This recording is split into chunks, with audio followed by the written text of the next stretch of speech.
Fala galera, aqui é o professor Jorge e hoje vamos iniciar junto com vocês o curso de operador de caixa.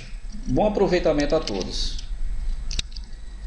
Na aula de número 1 teremos como tópicos os seguintes assuntos: o operador de caixa, perfil e características gerais, importância do operador de caixa para a empresa, locais onde podem atuar, salário do operador de caixa, pré-requisitos para exercer a função e funções derivadas. Inicialmente, vamos falar sobre o conceito de operador de caixa, perfil e características gerais da função. Quem é o operador de caixa? O operador de caixa é o profissional responsável por trabalhar com atendimento ao público, com pagamentos, recebimento de valores, fechamento de caixa e emissão de notas fiscais. Para reforçar esse conceito, podemos dizer que o caixa de uma empresa tem que ter capacidade de trabalhar com o público em geral e domínio relativos aos procedimentos que tratam de recebimento de valores, pagamentos efetuados, e principalmente com manuseio de dinheiro. Ou seja, pessoal, o operador de caixa ele lida diretamente com o público, fazendo atendimento e, consequentemente, dos recebimentos e pagamentos efetuados por ele. Dando continuidade, um operador de caixa não trabalha somente em empresas do comércio. É uma profissão extremamente necessária para empresas que trabalham com qualquer tipo de vendas, como empresas de aviação, pedágios, shows, entre outros ramos de atividade comercial. A importância do operador de caixa para a empresa. Galera, o operador de caixa é uma peça-chave para toda empresa que trabalha com vendas, já que é o profissional responsável por realizar tarefas de recebimento de valores, pagamentos e emissão de notas fiscais, e, essencialmente, no atendimento ao público. Veja só, pessoal, no processo de venda, nesse processo que ocorre no momento que o cliente entra no estabelecimento comercial e sai depois de adquirir um produto ou um serviço, o caixa, na maioria das vezes, finaliza esse procedimento. Então, no processo de venda, no processo de vendas, ele é finalizado, no operador de caixa. Agora, essa máxima em alguns lugares não ocorre não, pessoal, Então, ou seja, vou dar um exemplo típico aqui. Então, quando você entra no supermercado, por exemplo, você entra, procura o produto que você quer adquirir, você circula dentro do estabelecimento comercial, Normalmente você não conversa com nenhum colaborador daquele estabelecimento, até pelo fato de você já saber o que é que você quer adquirir ali. Você vai até o caixa, faz o procedimento de pagamento dos produtos que você adquiriu naquele momento e finalizou ali o processo, você vai embora, Enfim, nesse exemplo aí, o caixa ele foi realmente a ponta, que finalizou o processo de vendas naquele estabelecimento comercial. Só que tem locais que não ocorre assim. Tem locais que é o contrário, O caixa é o primeiro no processo de vendas. Vou dar um exemplo típico aqui, no supermercado não, No shopping. Estou na praça de alimentação, quero consumir um produto qualquer. Na maioria dos shoppings, na praça de alimentação, o cliente primeiro vai até o caixa, fazer o pagamento daquilo que ele quer e depois ele recebe o produto que ele adquiriu. Então a gente nota aí que nesse processo de vendas foi diferente, né? O caixa, ele primeiro iniciou o processo de vendas e lá no supermercado foi diferente. O caixa finalizou esse processo de vendas. Mas nesse conceito ele fala que é uma peça-chave, né? Por que é considerado uma peça-chave? Porque se nesse processo, ou inicial ou final, que o caixa participa, se ele não fizer um atendimento de excelência, o cliente não volta mais naquele estabelecimento comercial. Prosseguindo aqui, né? Quais locais onde o caixa pode atuar, né? Então eu coloquei aqui alguns exemplos de locais onde o caixa tem uma participação forte, né? Ele fica ali no processo, ou no processo inicial, ou no processo final de vendas. Eu tenho o comércio em geral, o mini mercados, supermercados, lojas de conveniência, lojas de conveniências na realidade, né? Instituições financeiras, postos de gasolina, lojas em shopping, farmácias, transportadoras, entre outros segmentos. Pessoal, observe que eu coloquei aí, né, de vermelho, né, com uma referência mais forte nessa tabela aí, lojas de conveniências e postos de gasolina. Veja só, as lojas de conveniências são aquelas lojas que funcionam em locais que ali fica aberto por 24 horas. Exemplos: rodoviárias, postos de gasolina, alguns postos de gasolina na realidade, né? Que nem todos os postos funcionam 24 horas. Aeroportos ou outros ambientes que o funcionamento é ininterrupto, funciona 24 horas por dia. Já os postos de gasolina ocorre o seguinte: lá o caixa é o próprio frentista. Então, quando você vai abastecer o carro, né, num posto de gasolina qualquer, isso vale para todo posto de gasolina, você vai abastecer o carro e quem faz esse processo de transação financeira é o próprio frentista. Então lá o frentista ele acumula funções, né? Ele faz o abastecimento e também ele faz o recebimento de valores. Seguindo aqui, né? Que salário, né? Como é que é calculado o salário do operador de caixa? Então o operador de caixa é uma função de extrema importância dentro do ambiente de trabalho, né? É uma função de confiança.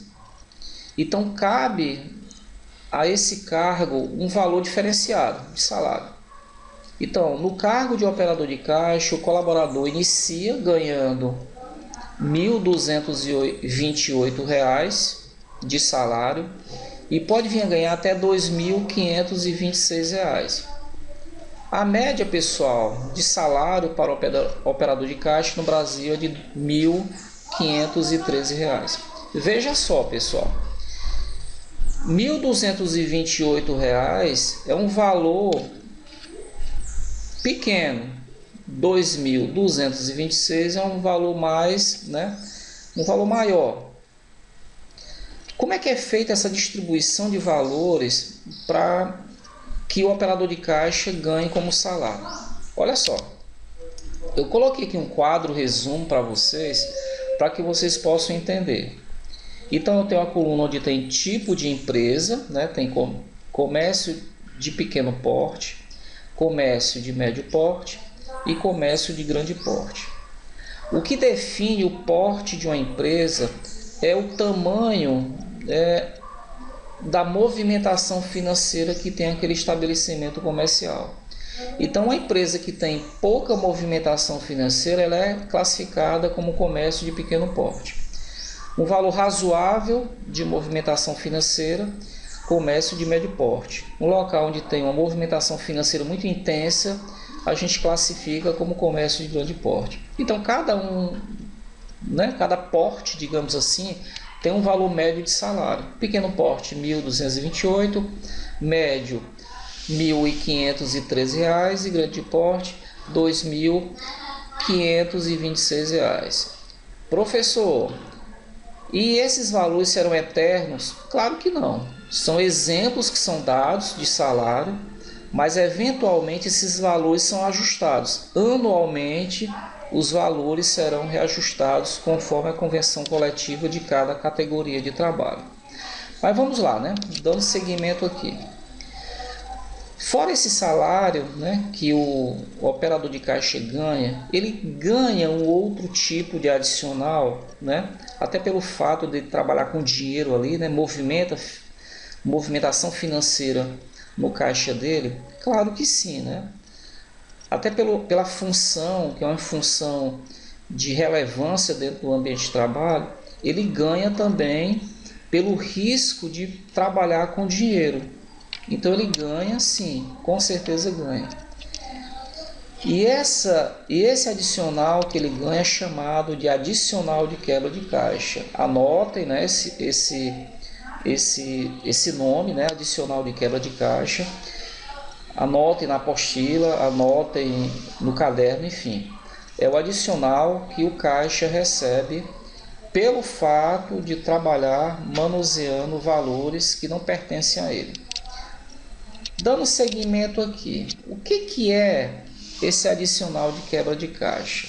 Pessoal, o adicional de quebra de caixa é o dinheiro, né, que é dado ao caixa, né, junto com o salário dele, né? O salário é uma coisa e a quebra de caixa é outro valor. Então, sempre no final do mês, ele recebe o salário dele normal e mais uma gratificação que é chamado de adicional de quebra de caixa. Olha só, pessoal, nem todo local, né, que tem o caixa, ele tem esse adicional, tá? Ele não é obrigado a ser dado pelo dono da empresa, né, pela pessoa que está ali, frente àquele estabelecimento comercial. Então, não é obrigado, até porque não tem uma lei que regulamente a obrigatoriedade do adicional de quebra de caixa. Agora tem um detalhe.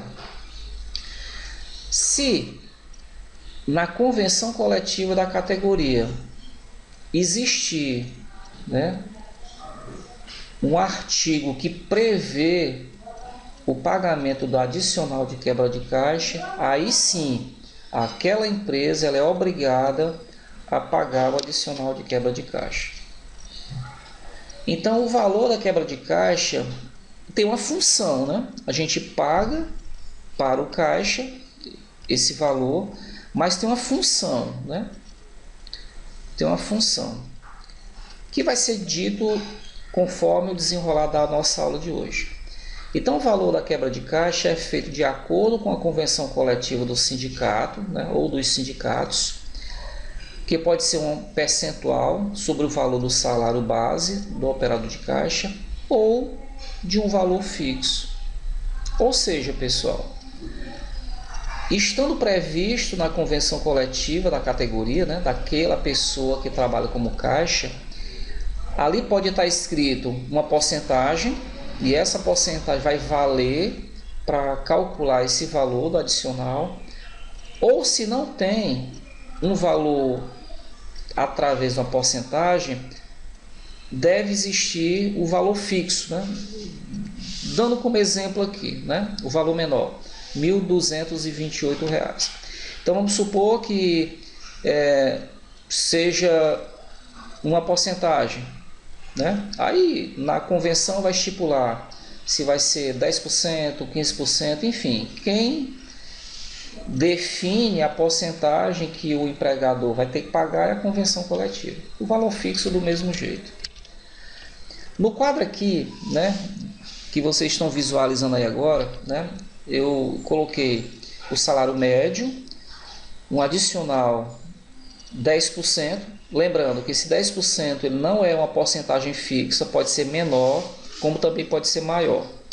E o valor total de salário, que é o somatório do salário mais o adicional de quebra de caixa. Então tá aí, pequeno porte, R$ 1.228, mais o adicional de 10%, que dá um valor de R$ 122,80. Então ele recebe no final do mês R$ 1.350,80. E aí vale para as outras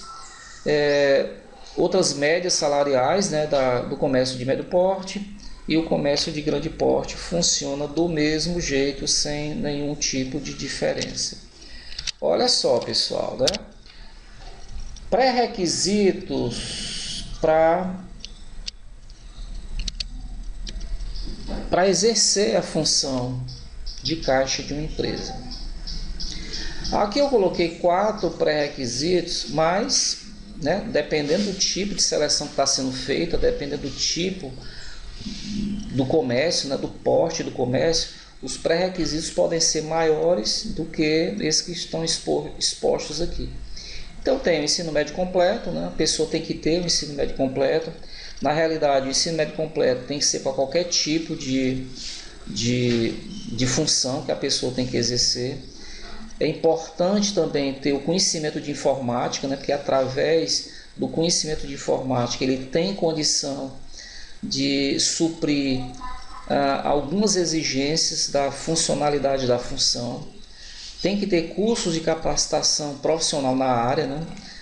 Principalmente os cursos de atendimento ao cliente, excelência no atendimento, né? Matemática financeira, enfim. Os cursos voltados para a função de operador de caixa. Ser maior de idade, lógico, né? A pessoa tem que ser maior de idade, ter experiência profissional ou não na área. Olha só, pessoal. Eu coloquei aqui ser maior de idade, mas lembrando também que tem o jovem aprendiz, né? Então, em algumas situações, em alguns ambientes de trabalho, existe o jovem aprendiz, né? Que faz as funções de um profissional que trabalha de modo regular, né?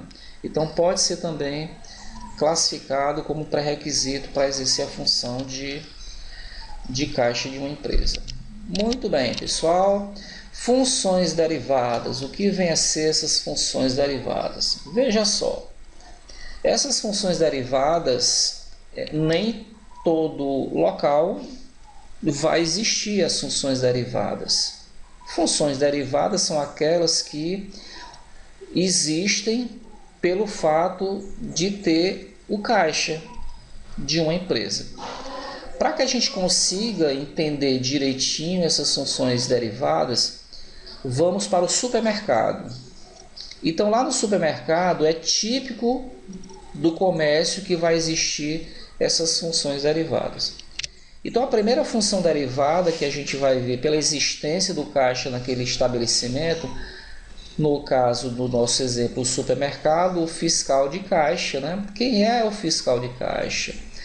É aquele cidadão que providencia dinheiro para troco, né? O caixa, quando ele não tem troco, ele tem que acionar o fiscal, ele não pode abandonar o local dele, né? Quando ele inicia uma operação de recebimento, ele não pode parar, então ele aciona, né? Na falta de troco, ele aciona o fiscal de caixa. Do mesmo modo ocorre quando tem que fazer um cancelamento, lembrando, o caixa ele não pode fazer cancelamento nenhum, nem pode fazer estorno, nem pode fazer devolução de valores, a não ser na presença do fiscal autorizado por ele.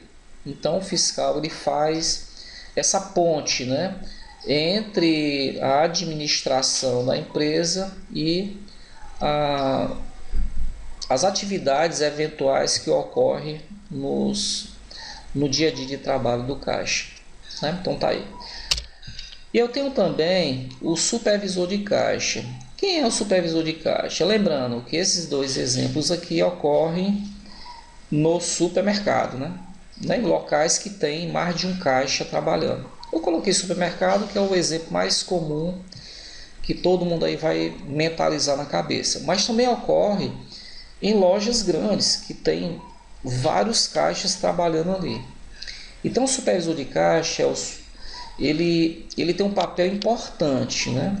Ele faz a supervisão de todos os processos que envolve o trabalho do caixa, mas ele tem uma função de supervisionar principalmente a abertura do caixa, né, que é aquele momento de início do trabalho do caixa, e o momento final, que é o fechamento do caixa, né, onde ele vai fazer a conferência de tudo aquilo que ocorreu no dia a dia de trabalho do caixa, né, do operador de caixa.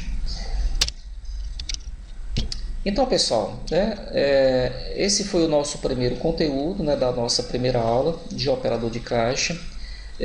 Vamos fazer nossas atividades, vamos dar uma lida na nossa apostila, né, e nos veremos na próxima aula.